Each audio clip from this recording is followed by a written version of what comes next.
আসসালামু আলাইকুম মৎস্য চাষী ভাই বন্ধুরা, যে যেখান থেকে আমার এই ভিডিও দেখছেন সকলকে জানাচ্ছি আন্তরিক শুভেচ্ছা অভিনন্দন। আজকে আমি যে মাছের রেণুটা নিয়ে আলোচনা করব, যারা ডিম থেকে যেটা রেণুটা উৎপাদন করা হয়, বিশেষ করে এটা হলো পাঙ্গাস মাছের থাই পাঙ্গাস মাছের রেণু, অর্থাৎ এখানে উৎপাদন করা হয়। আমাদেরকে অনেক ক্ষেত্রে অনেক চাষিরা ফোন করে জিজ্ঞাসা করে থাকে যে পাঙ্গাস মাছের রেণুগুলো কতদিন পাওয়া যাবে বা আপনারা কতদিন পেতে পারি। আর আরেকগুলো বিষয় জানতে চাই যে আপনারা কীভাবে মাছ পোনাগুলো বিক্রি করেন, রেণুগুলো যে 3 দিনের যেটা রেণু ডিমটা ওইটা কীভাবে বিক্রি করেন। আপনি এই যে বোতলগুলো দেখতেছেন, খালি বোতলগুলো, এখানে হলো 1 বোতল, অর্থাৎ এখান থেকে অর্থাৎ এখানে 1 বোতল, অর্থাৎ এখান থেকে হাফ বোতল করা যায়, ফুল বোতল করা যায়। যদি ফুল বোতল নেন তাহলে রেট একটা, আর যদি হাফ বোতল নেন তাহলে রেট পড়বে আরেকটা, অর্থাৎ 2 ধরনের রেট এখানে দেওয়া হয়।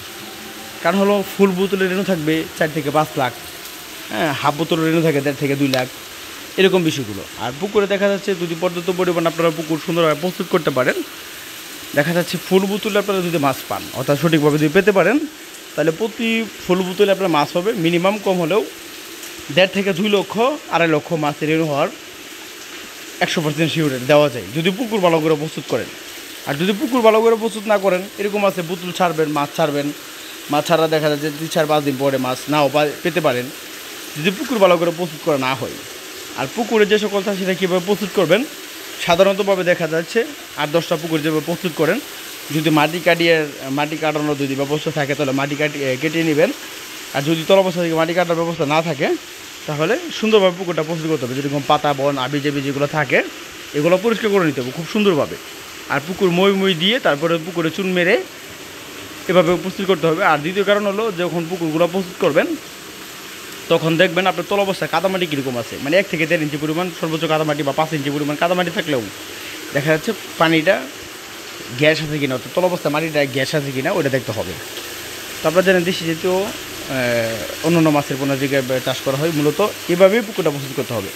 অর্থাৎ পাঙ্গাস মাছের পুকুরগুলো আপনার 3 বার মই দিতে হবে প্রতিনিয়ত, সকালে বিকালে রাত্রে, এরকমভাবে পুকুর মই দিয়ে রাখতে হবে।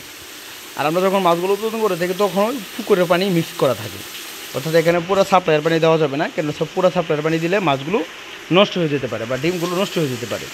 অর্থাৎ যেহেতু পাঙ্গাস মাছের রেণুগুলো দেখা যায় যে পরিষ্কার পানির মাধ্যমেই আবার এখানে পুষ্কুনি পানি দেওয়া হয়, তার কারণ হলো পানিটা গুলা থাকবে, এই কারণে মাছের উৎপাদন ক্ষেত্রে মাছের রোগবালাই দ্রুত কম হয়ে যাবে বা মাছের এরকম কিছু সমস্যা হবে না, আপনারা সঠিকভাবে আমরা রেণুটা উৎপাদন করতে পারি।